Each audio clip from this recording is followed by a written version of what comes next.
आपके पास short notes होंगे difficult topics पे, ये नहीं कि आपको जो याद है उस पर आप नोट्स बनाएं। तो आपका सेकंड चीज़ होता है आपके जो है नोट्स होने चाहिए जो है डिफिकल्ट सब्जेक्ट, ठीक है। अभी आप इस एग्ज़ाम की तैयारी में आए तो अपना नेचुरल डिसीजंस लेके आए, यानी आप खुद से उस काम को करना चाहते हैं, यानी खुद से आप तैयारी करना चाहते हैं। पहली बात तो ये वो आपका लक्ष्य होना चाहिए, ना कि पीयर प्रेशर या फिर किसी को मतलब आप मिमिक करके आप चीज़ों को कर रहे हैं। वो शॉर्ट टर्म में हो सकता है कि आपको अच्छा लगे, बट लॉन्गर टर्म में अगर आप फेलियर मिलती है अगर इनिशियल स्टेज में, तो फिर बड़ा मुश्किल होता है कि आप जो है बेसिक बुक से दूर नहीं भागेंगे। न्यूज़पेपर आप रेगुलर पढ़ेंगे, स्टैंडर्ड बुक्स का मल्टीपल रिवीजन करेंगे, एंड आप जो है उसके बाद जो आंसर राइटिंग करेंगे। और हमेशा अपने आप को स्टूडेंट समझे, जब तक आपका सिलेक्शन नहीं होता आप पुरानी तैयारी, करंट अफेयर्स के साथ जुड़े रहना एंड ऑप्शनल का रिवीजन। मुझे लगता है ये तीनों फैक्टर जो है डिसाइडिंग रहे। हेलो एवरीवन, वेलकम टू स्टूडेंटों से हमारे साथ है अमर्त कुमार आदेश सर, जिनका रैंक 10 के साथ अभी जो 66 बीपीएससी का रिजल्ट आया है उसमें सिलेक्शन हुआ है। तो आज हम सर की जर्नी जानते हैं। इसके अलावा भी सर ने बहुत सारे जॉब्स या फिर सर्विस दी है गवर्नमेंट को, तो उनके बारे में भी हम सर से डिस्कशन करेंगे। जो भी बातें हैं इस वीडियो में हम डिटेल में करने वाले हैं। और साथ में अभी तक आपने चैनल को सब्सक्राइब नहीं किया तो चैनल को सब्सक्राइब कर लीजिए, इस वीडियो को लाइक करें। और आपके जो भी क्वेरीज होते हैं आप हमें इंस्टाग्राम और फेसबुक पर मैसेज कर सकते हैं।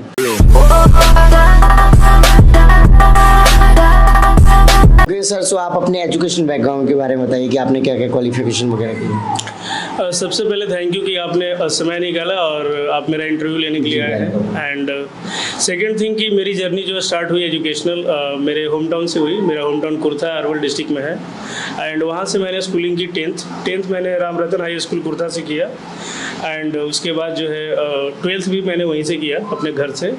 उसके बाद मेरा चयन एयरफोर्स के लिए हो गया 2008 में, और वहाँ जाने के बाद मैंने प्रशिक्षण के बाद जो है कॉरेस्पॉन्डेंस जो होता है डिस्टेंस से, नालंदा ओपन यूनिवर्सिटी पटना में है, वहाँ से मैंने जो है ग्रेजुएशन किया। एंड यही मेरी एजुकेशनल क्वालिफिकेशन रही, और उसके बाद फिर मैं जो है प्रिपरेशन स्टार्ट की। अच्छा सर, आपने अभी बताया था मुझे कि आपने बीपीएससी के और भी एग्ज़ाम निकाल रखे हैं। अभी आप सर्विंग भी थे पहले से, तो कौन से निकाला था, किस पोस्ट पे हो सर? जी, मेरा बीपीएससी में जो जर्नी रहा है वो 5 इंटरव्यू का रहा है, और इससे पहले मैं बीपीएससी के 4 इंटरव्यू दे चुका था, और मेरा चयन भी 63वीं बैच में जो है बिहार विधि सेवा के लिए हो चुका है, और अभी मैं उसी पद पर कार्यरत हूँ। और इससे पहले बीपीएससी मैंने 5 बार इंटरव्यू दिया, इसको मिलाकर। जैसे 56-59 में मैंने दिया था तो मेरा अंतिम चयन नहीं हुआ था। 60-62 का फिर इंटरव्यू दिया था, उसमें मेरा अंतिम चयन नहीं हुआ था दुर्भाग्यवश। फिर मैंने 63वीं दिया जिसमें रैंक 156 आई, और फिर मैंने 64वीं दिया था जिसमें मेरे 582 मार्क्स थे, लेकिन सिर्फ उसमें मैंने एडमिनिस्ट्रेशन रखा था और वो दुर्भाग्यवश मुझे नहीं मिला, तो मैं और कोई पद के लिए ऑप्ट नहीं हुआ था। एंड इस बार मुझे रैंक 10 मिली है। तो ये मेरा 5वां प्रयास था, और 5 बार मैं इंटरव्यू तक पहुँचा और प्रीलिम्स और मेंस को क्लियर किया। ओके, और इसके अलावा आप यूपीएससी वगैरह भी दिया सर आपने, उसके भी बता रहे आपने मेंस लिखे? जी, मैंने सिविल सर्विसेज की भी जो एग्जामिनेशन दिए हैं, और वहाँ पर जो है फाइनली जो है मुझे सक्सेस नहीं मिली है, और 2 बार प्रीलिम्स हुआ लेकिन मेंस जो है अभी तक नहीं हुआ है। एंड उसी की तैयारी चल रही है, अटेम्प्ट बचे हुए हैं, प्रयास करते हैं जो भी। सो सर, आपकी जर्नी काफ़ी लॉन्ग रही है और आपने काफ़ी असफलताओं का सामना किया है, फिर भी आप लगे रह रहे हो, और अभी इस बार आपका बीपीएससी में अच्छे रैंक के साथ सिलेक्शन भी हुआ है। तो मोटिवेशन कहाँ से बना के रखा? जी, मोटिवेशन जो है शुरुआत से ऐसा कुछ नहीं था यही करना है, लेकिन जैसे सर्विसेज में गए एंड आफ्टर ग्रेजुएशन जैसे मैंने बताया वहाँ पर भी काफ़ी सीनियर प्रिपरेशन कर रहे थे। एंड जब बैंकिंग सेवा में हम जब गए एंड न्यूज़ चैनल से जो भी आप न्यूज़ पढ़ते थे उसमें काफ़ी ज़्यादा न्यूज़ चैनल्स की थी, मैगजीन्स में इंटरव्यू आते थे टॉपर्स के। तो मेरा जब यूपीएसपीओ में सिलेक्शन हुआ और जब मैंने बैंकिंग सेवा ज्वाइन की, उसके 3 महीने बाद मेरा जो है पूरी तरह से मन बन चुका था कि मुझे जो है सिविल सर्विसेज में ही जाना है। और ये रीज़न था कि हमने ऑलरेडी कंट्री की सर्विस कर रखी थी 9 साल 6 महीने लगभग, वायुसेना में मैंने दिया था। एंड उसके बाद जो है सोसाइटी जो है सर्व करने का एक सबसे बेस्ट तरीका सिविल सर्विसेज था। तो मुझे लगा कि यहाँ पे सामाजिक प्रतिष्ठा के साथ साथ जो है आपकी जो है डिफरेंट एरियाज में काम करने का जो है अनुभव मिलेगा, साथ ही साथ आपको डिसीजन मेकिंग मिलेगा। तो ये सब जो चीज़ें हैं आफ्टर कंट्री सर्विस मुझे लगा कि सोशल सर्विस भी जो है उतनी इंपॉर्टेंट है और मैं सोसाइटी को दे सकता हूँ कुछ। इस वजह से मैंने फिर सिविल सर्विसेज तैयारी की और परिणाम ये। ओके, सो आपकी स्ट्रेटजी की बात करें तो स्ट्रेटजी एकदम अलग ही होगी, क्योंकि आपने पहले ही सिलेबस ऑलमोस्ट कवर कर लिया होगा। आप क्या पता रिवीजन कर रहे हो, क्या पता एग्ज़ाम के 10 दिन पहले पढ़ना स्टार्ट कर दिया, कुछ भी हो सकता है। तो इसके बारे में बताइए कि पहले आप कैसे करते थे और अभी आप क्या कर रहे हो? हालांकि बुक्स तो आपके पास काफ़ी हैं, नोट्स भी है। बिल्कुल, बुक्स तो आप देख रहे हैं काफ़ी 1/3 है, इससे ज़्यादा बुक्स जो है अभी रखा हुआ था, अभी प्रेजेंट यूज़ में ये सारी बुक्स हैं। और बिल्कुल बात आपकी सही है। 56, 59 और 60, 62 के दौरान भरे में मैं अनुत्तीर्ण हो गया था और मुझे फेलवर मिली, मैं फाइनली सेलेक्ट नहीं हुआ। लेकिन दोनों स्टेज तक, दोनों एग्जामिनेशन में मैं लास्ट स्टेज तक पहुंचा था, प्रीलिम्स और मेंस क्वालिफाई किया था। तो एक जो है कॉन्फिडेंस अंदर से आ गया था कि मैं इस एग्ज़ाम को क्लियर कर सकता हूँ, भले समय जितना भी लगे। तो आप डिसाइड नहीं कर सकते, आप प्रिपरेशन एंड प्रोसेस को ही आप इंजॉय कर सकते हैं, उसी पर आप फोकस कर सकते हैं। और उन दोनों तैयारियों की वजह से मैं फेलवर जरूर हुआ, लेकिन 63वीं जब मेरा सिलेक्शन हुआ तो वो कंबाइंड एफर्ट ही था जो तीनों एग्जामिनेशन का। रही बात इस अटेम्प्ट की, तो तैयारी मेरा पहले से ही काफ़ी सही था, क्योंकि रेगुलर मैंने एग्जामिनेशन दिए थे। तो ऑप्शनल को थोड़ा 2-3 दिन रिवाइज करना पड़ा, उसी को मैंने समय दिया। सर्विस में रहने की वजह से समय नहीं मिल रहा था एंड पारिवारिक दायित्व भी आजकल जो है बढ़ गए थे, इस वजह से जो है 2-3 दिन मैंने समय निकाला था ऑप्शनल के लिए एंड वही जीएस के लिए। और करंट अफेयर्स में रेगुलर मतलब न्यूज़पेपर तो मतलब पढ़ते रहे, सर्विस में भी रहे तो न्यूज़पेपर 1 आध घंटा टाइम मिलता था जो, उसमें मैं पढ़ते रहा। तो पुरानी तैयारी, करंट अफेयर्स के साथ जुड़े रहना एंड ऑप्शनल का रिवीजन, मुझे लगता है ये तीनों फैक्टर जो है डिसाइडिंग रहे। एंड वो जो 4 मेंस हमने दिए थे, मल्टीपल रिवीजन हमने किया था। 2 बार सिलेक्शन नहीं होने के कारण रिवीजन किया और 2 बार जो है मैंने एग्जामिनेशन दिया। आफ्टर जो है सिलेक्शन 1 बार, 2 बार एग्जामिनेशन दिया, तो दोनों बार भी मैंने रिवीजन किया। तो एक मल्टीपल रिवीजन एक बड़ा फैक्टर है। ओके, सो नॉर्मली आपने आपका जो मीडियम है वो इंग्लिश रखा है और जो सोशोलॉजी है वो ऑप्शनल है आपका। तो सोशोलॉजी कितना हेल्पफुल रहा आपकी जर्नी में? क्योंकि sociology one of the most opt किया जाने वाला ऑप्शनल है जो कि एस्पिरेंट्स के द्वारा किया जाता है। उसके बिल्कुल रीजन से सोशोलॉजी ऑप्ट करने का पहला रीज़न ये था कि सोशोलॉजी जो है नेचुरल मेरा जो है, मैंने 2-3 ऑप्शनल से भी मैंने पहले भी एग्जाम दिया बीपीएससी में। एक बार हिस्ट्री से दिया, एलएसडब्ल्यू से भी दिया, लेबर एंड सोशल वेलफेयर से, जिसमें मेरा चयन 63वें बैच में हुआ। और सोशोलॉजी मेरा यूपीएससी में भी सिलेबस था, ऑप्शनल था, इस वजह से मैंने बीपीएससी में भी वही रखा इस बार। और उसके लेने के 3 कारण थे। सबसे पहला ये था कि सोशोलॉजी जो है मैं खुद से पढ़ सकता था। थिंकर्स पोर्शन जो है मैंने यूट्यूब से कवर किया था, स्लीपी क्लासेस से। एंड बुक्स जो अगर रेफ़र किया मैंने तो नितिन संगवान का एक बुक था, जिसमें कि पूरी तरह से सोशोलॉजी लगभग एक कंसेप्चुअल क्लैरिटी वहाँ से मिल गई। साथ ही साथ जो सोसाइटी का इशू है और एनसीईआरटी से मैंने कवर किया 11-12 से, तो मुझे ऐसा लगा कि मैं इसको सेल्फ स्टडी करके कवर कर सकता हूँ। नंबर पॉइंट 1 ये था। नंबर 2 ये था कि सोशोलॉजी जो है एक ऐसा सब्जेक्ट है जिससे मैं बोर्ड नहीं हो रहा था। मैंने मल्टीपल टाइम्स एग्जाम देने का तैयारी करनी पड़ती है, हर बार ऑप्शनल की करनी पड़ती है। तो मुझे लगा कि सोशोलॉजी से मैं कनेक्ट हो पा रहा हूँ, क्योंकि इसमें सोसाइटी के बारे में जानकारी मिलती थी। थर्ड चीज़ था कि सोशोलॉजी जो है उसमें काफ़ी जो है एडिशन, जो वैल्यू एडिशन, उससे करंट अफेयर से लिंकेजेज काफ़ी मुझे जो है सूटेबल लग रहे थे, सूट कर रहा था। तो ये सारे रीजन्स जो है इस वजह से मैंने सोशोलॉजी लिया और आशा करता हूँ कि अच्छा ही स्कोर आया होगा। अगर रैंक 10 आई होगी तो आई है तो अच्छा स्कोर आया होगा। एंड सो एक नॉर्मल जो एस्पिरेंट आता है वो कल को बीपीएससी की तैयारी करना चाहता है, तो कैसे लेकर चले अपनी स्ट्रेटजी को, या फिर कैसे पढ़े सो दैट कि वो फर्स्ट या सेकंड अटेम्प्ट में अच्छी रैंक के साथ सिलेक्शन ला सके? नए जो न्यू कमर्स हैं या न्यू एस्पायरेंट्स जो बीपीएससी करना चाहते हैं उनके लिए मेरा यही कहना है कि जो है कुछ मूल बातें हैं जिनको ध्यान में रखना हर परीक्षार्थी के लिए, हर उम्मीदवार के लिए ज़रूरी होती है। पहली बात तो ये कि जब भी आप इस एग्ज़ाम की तैयारी में आए तो अपना नेचुरल डिसीजंस लेके आए, यानी आप खुद से उस काम को करना चाहते हैं, यानी खुद से आप तैयारी करना चाहते हैं। पहली बात तो ये, वो आपका लक्ष्य होना चाहिए, ना कि पीयर प्रेशर या फिर किसी को मतलब आप मिमिक करके आप चीज़ों को कर रहे हैं। वो शॉर्ट टर्म में हो सकता है कि आपको अच्छा लगे, बट लॉन्गर टर्म में अगर आप फेलवर मिलती है अगर इनिशियल स्टेज में, तो फिर बड़ा मुश्किल होता है। सेकंड चीज़ ये है कि आपको 3 से 4 साल का वक्त देना पड़ेगा। मैं क्योंकि कैंडिडेट बात कर रहा हूँ मैं काफ़ी, एंड क्योंकि जो हम टॉपर्स के जो इंटरव्यू सुनते हैं 1 साल 1.5 साल, बेसिकली उनका फाइनल रहता है जिस साल उनका सिलेक्शन होता है। इसके पहले के भी अटेम्प्ट आपको ऐड करने पड़ेंगे जो आप फेल होते हैं, या बहुत दिन तक तैयारी करके ही पहला अटेम्प्ट करते हैं। ये रीजन से रहता है। तो मैं यही कहूँगा कि आप, दूसरी बात कि 3 से 4 साल का समय अपने लाइफ को जो है कम से कम सीरियस स्टडी को देने की कोशिश करें, जुड़े रहें। थर्ड बात, आप इनिशियल फेलियर से न घबराएं। जब आप इस एग्ज़ाम की तैयारी करेंगे आप बहुत मोटिवेशन से आएंगे, आप बहुत डे ड्रीमिंग करके आएंगे एंड काफ़ी जो है आप जो है जिसको बोल सकते हैं ऊपर स्टडी करके एग्ज़ाम देंगे और फिर आपको जो फेलियर मिलेगी तो बड़ी निराशा होती है।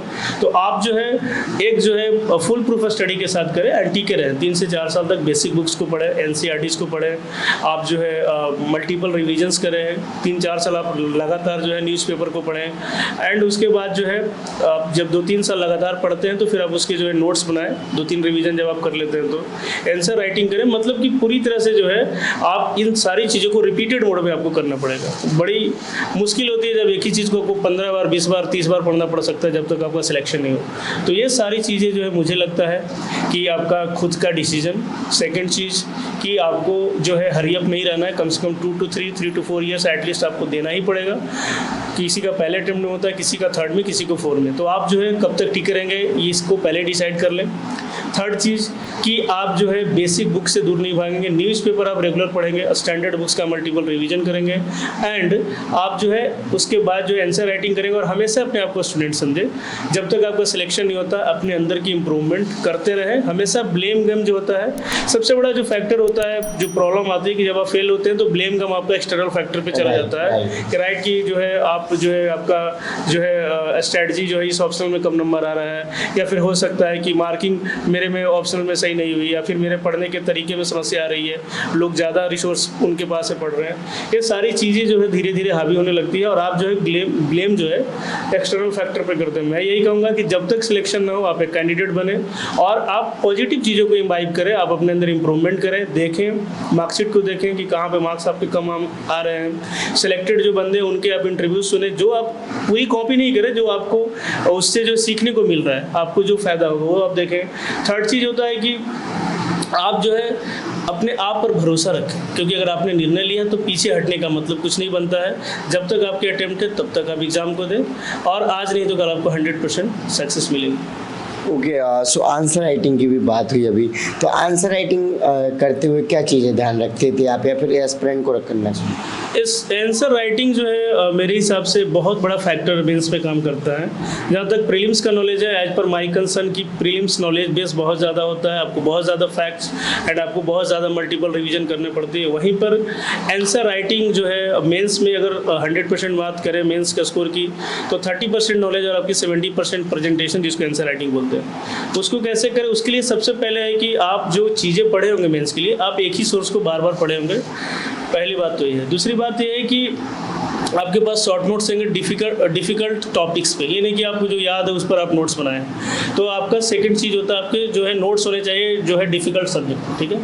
थर्ड जो बात आती है निकल के कि आप जो है जो नोट्स मेकिंग के बाद जो थर्ड आती है बात कि आप मल्टीपल रिवीजन करें, उसके बाद आंसर राइटिंग शुरू करें। आंसर राइटिंग में सबसे पहली बात है किसी भी आंसर को लिखने के लिए कि जो सवाल पूछा जाए उसका उत्तर लिखें। ये कॉमन बात है, लोग नहीं समझ पाते, हम भी नहीं समझ पाते, लेट होती है फिर सिलेक्शन में। पहली बात जो पूछा जाए वही लिखें। दूसरी बात जो आपने लिखी है बात, सपोज दैट जो सवाल पूछा गया, जो क्वेश्चन पूछे गए हैं, उसके फिर जो है अदर आयाम को भी, अदर डायमेंशंस को भी लिखें।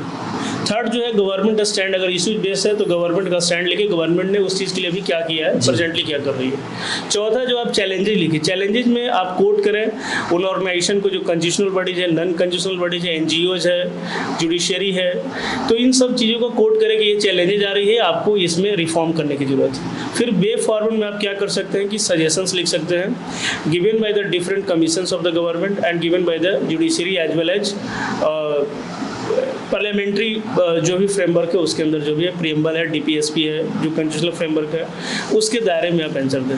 कहने का मतलब कि एक ब्यूरोक्रेटिक आंसर। फोर्थ चीज़ क्या है आपको करनी है कि जब भी आप आंसर राइटिंग करें उसमें जो है आप बायसनेस से बचे। किसी भी एक चीज़ को लेके आप गवर्नमेंट पॉलिसीज़ को डायरेक्ट कंडेम नहीं करें, because you are going to become a civil servant. तो आपको उस पॉलिसीज़ को जो है लागू करने में सरकार की सहायता करनी है।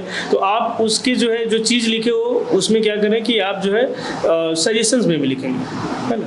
सजेशंस में भी लिखेंगे चीज़ों को, तो उससे आपको ज़्यादा बेनिफिट होगा। एंड कंक्लूजन आपको फॉरवर्ड लुकिंग होना चाहिए, जैसे कि आप प्रोग्रेसिव बात करेंगे, उसमें कंक्लूजन में आप टेक्नोलॉजिकल सॉल्यूशन की बात करेंगे, आप जो है अवेयरनेस जनरेशन की बात करेंगे, आप जो है पार्टिसिपेशन की बात करेंगे, आप जो है इंक्लूजन की बात करेंगे कि सबको लेके चलना है। These are the things should be mentioned in conclusion. तो आपका आंसर पूरी तरह से डायनेमिक हो जाएगा।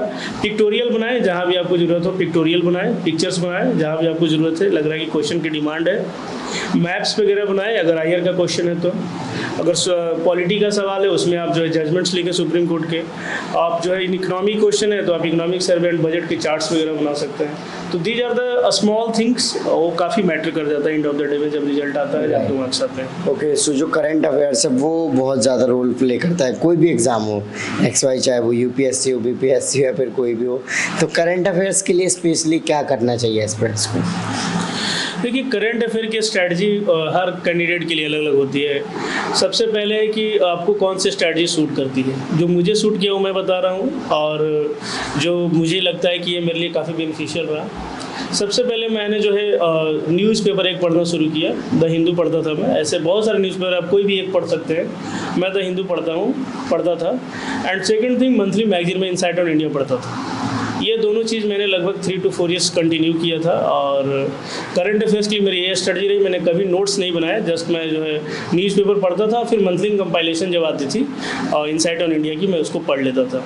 और उसी में जो है कुछ इंपॉर्टेंट जो चीज़ है उसकी जो है प्रिंट आउट निकाल ली, जो कि इंपॉर्टेंट इश्यूज है एज पर द एग्ज़ाम, और फिर उसी को लास्ट में रिविज़न करता था। तो ये मेरी करंट की स्ट्रेटजी रही, न्यूज़पेपर पढ़ना as well as monthly magazine पढ़ना।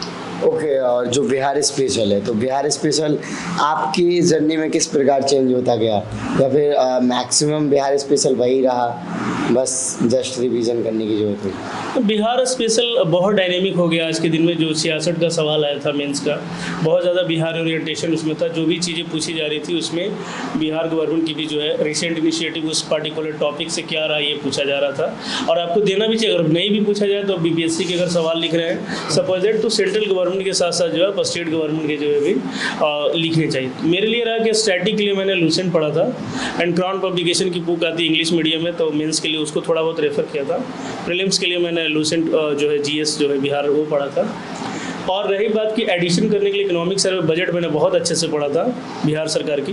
उससे आपको जो है क्लैरिटी मिल जाएगी गवर्नमेंट जो है डिफरेंट सेक्टर लाइक एग्रीकल्चर में क्या करे बिहार सरकार, इकोनॉमी में अगर दूसरा सेक्टर बात करें तो इंडस्ट्रियल सेक्टर में क्या काम हो रहा है, सर्विसेज सेक्टर में बिहार सरकार क्या कर रही है, HDM यानी कि हेल्थ हो गया, एजुकेशन हो गया, वेलफेयर के लिए क्या कर रही है, चाइल्ड के लिए क्या कर रही है, इन्वायरमेंटल डेवलपमेंट के लिए क्या कर रही है। तो ये जो आंसर लिखता था मैं, तो सबसे पहले इंटरनेशनल मेंशन करता था। अगर सपोज इन्वायरमेंट का कोई सवाल है तो इंटरनेशनल मैकेनिज्म उसके लिए क्या बना है। उसके साथ साथ नेशनल इनिशिएटिव जो है इन्वायरमेंट को लेके, टॉपिक को लेके जो भी टॉपिक है, एंड थर्ड चीज़ बिहार सरकार का। तो इससे क्या हुआ कि आंसर काफ़ी इनरिच हो गया। एंड जो बात करें जो आंसर राइटिंग में जो है काफ़ी जो है उसमें जो डायमेंशन आ गया, तो हमें लगता है वो बड़ा फैक्टर है कि मेंस में नंबर अच्छा आएंगे। हाँ जी सर।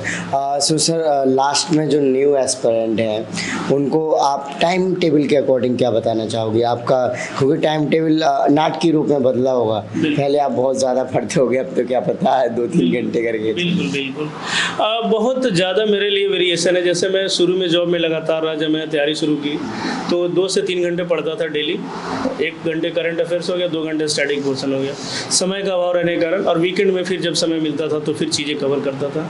सेकेंड, जब मैं दिल्ली जब चला गया, जब मैंने जॉब क्विट कर दिया था IBPS PO वाली, तब मेरे पास काफ़ी समय था। तो उस समय तो काउंटिंग नहीं था कि मैं कितना पढ़ता था। मैक्सिमम टाइम मतलब कि सुबह से लेके 7 बजे उठ जाता, तो उसके बाद 10 बजे के बीच में 3-4 घंटे निकालते, तो 6-7 घंटे तो नॉर्मली पढ़ लेता था डेली। क्योंकि उस समय काफ़ी फ्री था मैं, क्योंकि मेरे पास कोई जॉब नहीं थी और मैं सिर्फ डेडिकेटली पढ़ाई कर रहा था। आफ्टर जब मैं ज्वाइन कर लिया सर्विस, जब इधर आ गया मैं आयोग में, तब 1 से 2 घंटे मुश्किल से निकल पाता है। और उसी में जो है करंट अफेयर्स और बाकी चीज़ें देखने की कोशिश करते हैं, रिवीजन करने की कोशिश करते हैं।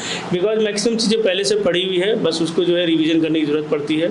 तो शुरुआती टाइम टेबल जहाँ तक बात है, तो 2 टाइम टेबल होती है। एक होता है वर्किंग प्रोफेशनल, एक होता है नॉन वर्किंग। अगर कोई भी बंदा नॉन वर्किंग है उसका भी दो टाइम टेबल है। एक होता है कि जो डे वाले जो है पढ़ने वाले हैं, और जो दिन में पढ़ते हैं या रात में पढ़ते हैं, ये कोई मैटर नहीं करता है। जो पूरी तरह से फ्री है वो कभी भी पढ़ें, जब भी उनको सूट करे पढ़ें।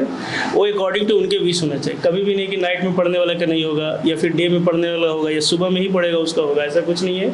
अगर आप जब भी पढ़ना चाहते हैं जब भी पढ़ें, लेकिन दिन की शुरुआत यानी जब भी रात में भी आप उठें या दिन में उठें, दिन की शुरुआत पढ़ाई से करनी चाहिए, बिकॉज प्रायोरिटी आप सबसे पहले आपकी पढ़ाई है।